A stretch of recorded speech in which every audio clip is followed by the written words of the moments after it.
사랑하는 형제자매 여러분, 반갑습니다. 밤하늘의 별들을 바라볼 때 그 광활한 우주 속에서 하나님의 숨결을 느껴보신 적이 있으신가요? 오늘 우리는 한 과학자의 경이로운 여정을 따라가 보려 합니다. 차가운 이성과 데이터로 가득한 천문학과 물리학의 세계가 어떻게 그를 살아계신 예수, 그리스도의 품으로 인도했는지에 대한 이야기입니다. 본격적인 이야기에 앞서 잠시 여러분의 도움이 필요합니다. 만약 오늘 이 이야기가 여러분의 마음에 작은 울림이라도 준다면 좋아요를 눌러주시고 이 영상을 공유해 주십시오. 여러분의 작은 손길 하나하나가 아직 어둠 속에서 길을 찾는 다른 영혼들에게 하나님의 사랑과 진리의 빛을 전하는 귀한 도구가 될 것입니다. 이 채널을 구독하시는 것은 단순히 하나의 채널을 추가하는 것이 아니라 진리의 말씀을 함께 나누고 전파하는 사역에 동참하시는 것입니다. 이 귀한 사역에 함께 하시는 모든 분들의 삶에 하나님의 놀라운 축복과 평안이 가득하기를 진심으로 기도합니다. 자, 이제 저의 이야기를 시작하겠습니다. 저는 캐나다의 아름다운 주인 브리티시 컬럼비아에서 자랐습니다. 그곳은 자연경관이 무척이나 아름다웠지만 신앙을 가진 기독교인을 만나기란 쉽지 않은 곳이었습니다. 실제로 제가 제대로 된 기독교인을 만나 깊이 있는 대화를 나눈 것은 27살이 되어서였습니다.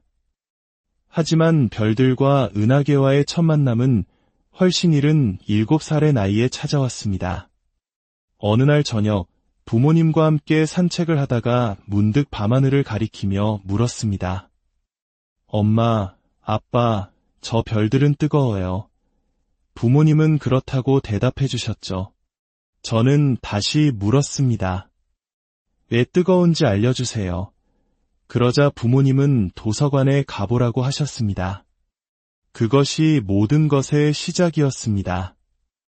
저는 곧장 도서관으로 달려가 물리학과 천문학에 관한 책 5권을 빌려왔습니다. 그 후로 매주 저는 도서관에 가서 우주에 관한 책들을 빌려오는 일을 멈추지 않았습니다. 7살 때부터 저는 은하와 별, 행성으로 가득한 우주의 신비에 완전히 매료되었습니다. 그리고 8살이 되었을 때 저는 이미 제 미래가 천체물리학에 있다는 것을 확신했습니다. 이 순수한 학문적 열정은 저를 예상치 못한 발견으로 이끌었습니다. 8살 이후 저는 매년 천문학의 한 분야를 정해 깊이 파고들었습니다. 어떤 해에는 별의 내부 구조를, 다른 해에는 별의 대기를, 그리고 16살이 되던 해에는 우주론을 연구하는 데 1년을 바쳤습니다. 우주론은 우주의 기원과 역사를 다루는 학문입니다. 당시 학계에서는 우주가 정상상태 우주인지, 진동하는 우주인지, 혹은 빅뱅 우주인지를 놓고 격렬한 논쟁이 벌어지고 있었습니다. 하지만 제가 보기에 모든 증거는 압도적으로 빅뱅 이론을 가리키고 있었습니다.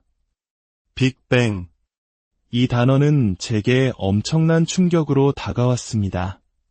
빅뱅은 우주에 시작이 있었다는 것을 의미합니다.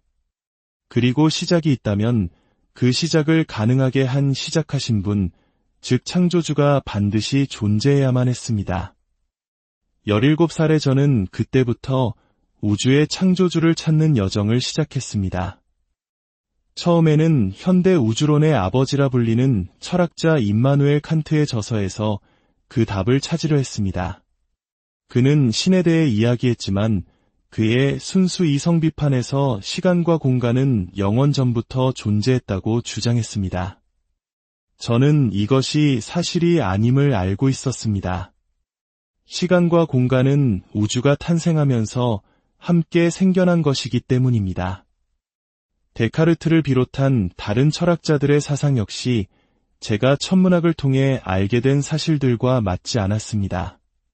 결국 저는 철학에서 눈을 돌려 세계 주요 종교들의 경전을 살펴보기 시작했습니다. 가장 먼저 힌두교의 경전인 베다를 읽었습니다. 힌두교는 우주가 끝없는 윤회의 순환을 거친다고 가르쳤습니다. 우주가 태어나고 죽고 다시 태어나는 과정이 43억 2천만 년의 주기로 반복된다는 것이었죠. 하지만 저는 이 숫자가 과학적 사실과 다르다는 것을 알고 있었습니다. 또한 우주의 엔트로피, 즉 무질서도는 우주가 다시 태어나는 것을 허용하기에는 너무나도 높았습니다. 다음으로 불교 경전을 살펴보았습니다.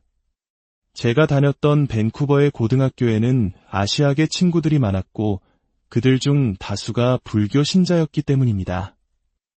하지만 불교 역시 힌두교와 같은 순환적 우주론을 가르치고 있었습니다. 이슬람교를 믿는 친구도 있어서 코란을 읽어보았습니다. 코란의 창조에 관한 기록들은 서로 모순되는 부분이 있었고 어떤 구절은 행성이 별보다 더 멀리 있는 것처럼 묘사했는데 이는 맨눈으로 하늘을 봐도 사실이 아님을 알 수 있는 내용이었습니다. 그러던 중 저는 아주 오랫동안 읽고 있던 한 권의 책을 떠올렸습니다. 제가 11살 때 2명의 신사가 저희 공립학교에 찾아와 선생님의 책상 위에 상자 2개를 놓고 말없이 떠난 적이 있었습니다. 그 상자 안에는 기드온 성경이 들어있었고 학생들은 누구나 한 권씩 가져갈 수 있었습니다. 저도 한 권을 받았지만 그 책은 제 책장에 6년 동안 한 번도 펼쳐지지 않은 채 먼지만 쌓여가고 있었습니다. 지금 돌이켜보면 오히려 그때 바로 읽지 않은 것이 다행이었다는 생각도 듭니다. 그 성경은 킹 제임스 버전, 즉 현대인에게는 외국어처럼 느껴질 수 있는 고어체 영어로 번역된 책이었기 때문입니다. 하지만 캐나다의 고등학교 교육 덕분에 저는 7학년 때부터 매년 윌리엄 세익스피어의 희곡을 2편씩 공부했고 17살이 되었을 때는 킹 제임스 영어에 매우 익숙해져 있었습니다. 드디어 저는 그 기드온 성경을 집어들었습니다. 그리고 그 책을 읽어 내려가면서 다른 어떤 경전에서도 발견하지 못했던 놀라운 점을 발견했습니다. 성경은 끊임없이 반복해서 말하고 있었습니다. 모든 것을 시험하여 보라. 먼저 시험해 보기 전에는 믿지 말라. 그러나 시험하여 옳은 것이라면 굳게 붙잡으라. 사도 바울이 데살로니가전서에서 말했듯이 범사에 헤아려 좋은 것을 취하라는 명령이었습니다. 저는 이 가르침이 성경 전체에 걸쳐 반복되고 있음을 발견했습니다.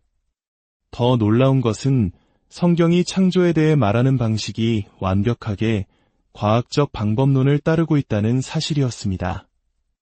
제가 다닌 공립학교에서는 1학년 때부터 매년 과학적 방법론을 배웠지만 그 누구도 그것이 어디에서 유래했는지 가르쳐주지 않았습니다.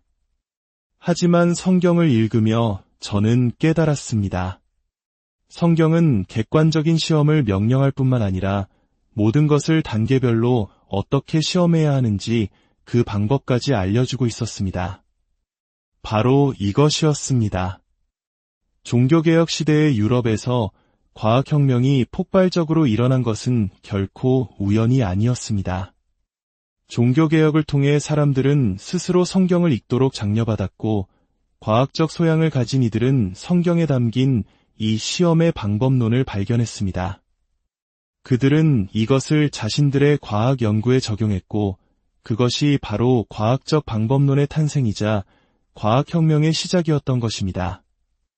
17, 18살의 저는 기독교 세계관 안에서만 과학이 태동하고 번성하며 오늘날까지 계속해서 발전할 수 있었다는 사실을 깨닫게 되었습니다. 이제부터 저는 성경의 첫 페이지, 창세기 한 장이 결코 과학적으로 부끄러운 기록이 아님을 오히려 성경적 시험 방법을 따를 때 그 모든 내용이 현대과학과 정확히 일치하며 심지어 올바른 연대 기적 순서로 기록되어 있음을 보여드리고자 합니다. 이 발견이 바로 제가 성경을 더욱 진지하게 연구하도록 만든 계기가 되었습니다. 창세기 첫 페이지를 넘기는 데만 무려 4시간 반이 걸렸습니다. 모든 내용을 하나하나 과학적 사실과 대조하며 확인했기 때문입니다. 그리고 그 과정의 끝에서 저는 깨달았습니다. 이 책은 다르다.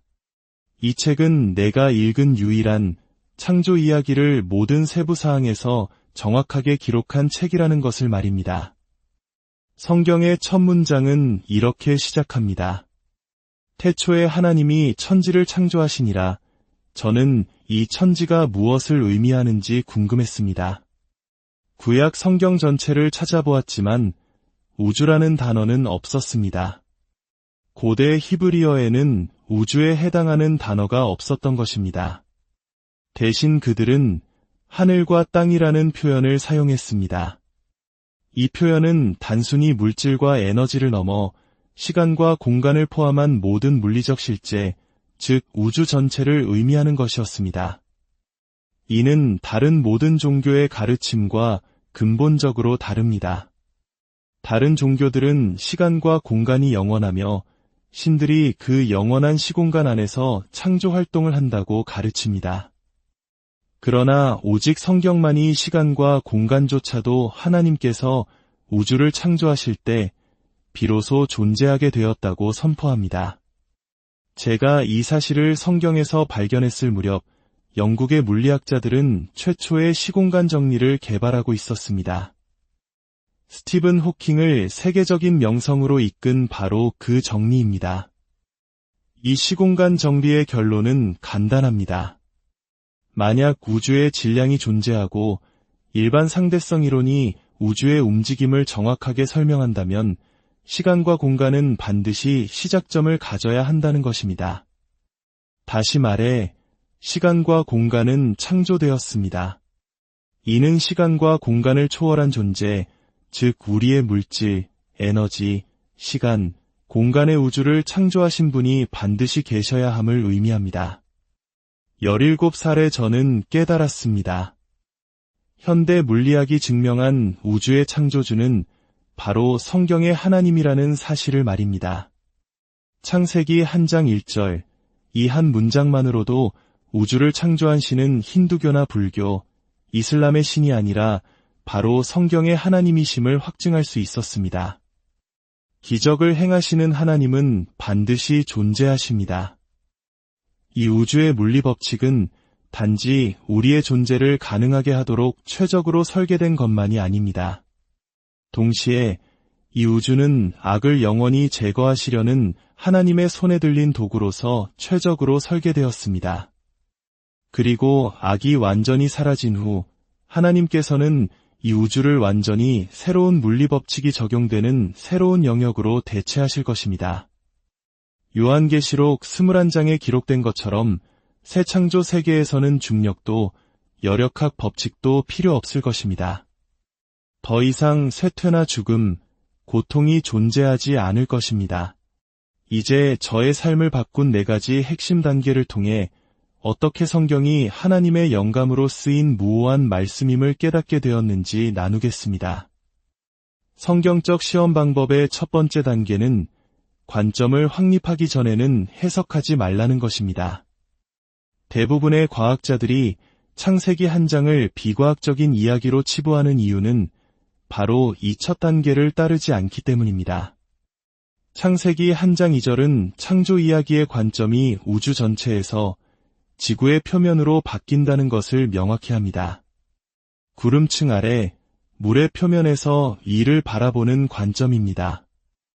이 작은 변화가 창세기 1장을 과학적 난센스에서 성경이 과학적으로 정확하다는 가장 강력한 증거 중 하나로 바꾸어 놓습니다. 두 번째 단계는 초기 조건을 확립하기 전에는 해석하지 말라는 것입니다. 창세기 1장 2절은 태초의 지구가 어떠했는지 알려줍니다. 물의 표면은 어두웠고 물이 온 땅을 덮고 있었으며 생명이 살기에는 부적합한 황량한 곳이었습니다. 바로 이 상태에서 하나님의 창조 사역이 시작됩니다. 이 여정에서 가장 중요한 또 다른 열쇠는 날로 번역된 히브리어 단어 욤의 의미를 이해하는 것입니다. 욤은 4가지 다른 의미를 가집니다. 낮의 일부, 낮 전체, 24시간, 그리고 길지만 한정된 기간. 저는 창세기 안에서도 이 단어가 최소 3가지 의미로 사용되고 있음을 발견했습니다. 창조의 날들은 문자적인 24시간이 아니라 연속된 6개의 긴 시대, 즉 에포크를 의미하는 것이 분명했습니다. 이를 뒷받침하는 결정적인 증거는 7째 날에 있습니다. 첫째 날부터 6째 날까지는 모두 저녁이 되고 아침이 되니라는 구절로 시작과 끝이 명확히 구분됩니다. 그러나 7째 날에는 그 구절이 없습니다. 성경 어디에도 7째 날이 끝났다는 기록이 없습니다. 오히려 시편 95편, 요한복음 5장, 히브리서 4장은 우리가 바로 지금 하나님의 7째 날, 즉 그분의 안식의 날에 살고 있다고 말합니다. 저는 11살 때 부모님이 사주신 진화생물학 책을 읽으며 풀리지 않는 의문을 가졌습니다. 왜 화석 기록을 보면 인류 이전에는 수많은 종의 폭발적인 등장이 있었는데 인류 등장 이후에는 거의 그런 현상이 없는가? 그 누구도 제게 답을 주지 못했습니다. 그러나 성경은 명확하게 답을 주었습니다. 하나님께서 엿새 동안 창조하시고 7째 날에 쉬셨다. 이것이 바로 화석 기록의 수수께끼를 푸는 열쇠였습니다. 인류 이전의 시대는 하나님께서 초자연적으로 개입하여 새로운 생명체들을 창조하시던 시기였고, 지금 우리가 사는 시대는 하나님께서 물리적인 창조 사역을 멈추시고 쉬시는 영적인 안식의 시대인 것입니다. 자, 이제 경이로운 창조의 엿새를 과학의 눈으로 함께 따라가 보겠습니다. 첫째 날, 빛이 있으라. 하나님께서 빛을 창조하셨다가 아니라 있으라고 명령하셨다는 점에 주목해야 합니다. 빛은 우주가 창조될 때 이미 존재했습니다. 다만 두꺼운 대기층 때문에 지구 표면은 어두웠습니다.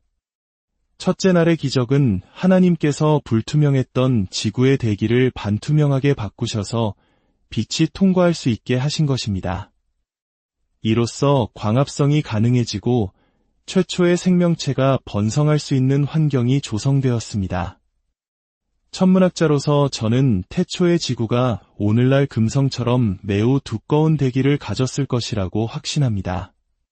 그 두꺼운 대기를 얇게 만드신 것은 자연적인 과정으로는 수조분의 1보다도 희박한 확률을 가진 기적이었습니다. 둘째 날, 하나님께서 궁창 위의 물과 궁창 아래의 물을 나누셨습니다. 이는 안정적인 물의 순환, 즉 대기 중의 수증기와 바다를 만드신 것을 의미합니다. 욥기 37장과 38장은 이 놀라운 물의 순환 시스템에 대해 자세히 설명합니다. 비, 눈, 우박 등 다양한 형태의 강수가 어떻게 만들어지는지, 그리고 그 모든 것이 지구 전체의 생명이 유지되도록 얼마나 정교하게 설계되었는지를 보여줍니다. 셋째 날, 마침내 땅이 드러났습니다. 이전까지 물로만 덮여있던 지구에 대륙이 형성된 것입니다. 이는 육상식물과 동물이 살아가는데 필수적인 영양분 순환을 가능하게 했습니다. 현대 지구물리학은 판구조론을 통해 대륙의 성장 과정을 상세히 밝혀냈는데 그 데이터는 성경의 기록과 정확히 일치합니다. 대륙이 가장 활발하게 성장한 시기는 지구 나이의 절반이 채 되지 않았을 때였고, 창세기는 이 사건을 6일 창조 이야기의 절반이 채 되지 않은 셋째 날에 정확히 배치하고 있습니다. 그리고 땅이 드러나자 하나님은 식물이 나게 하셨습니다.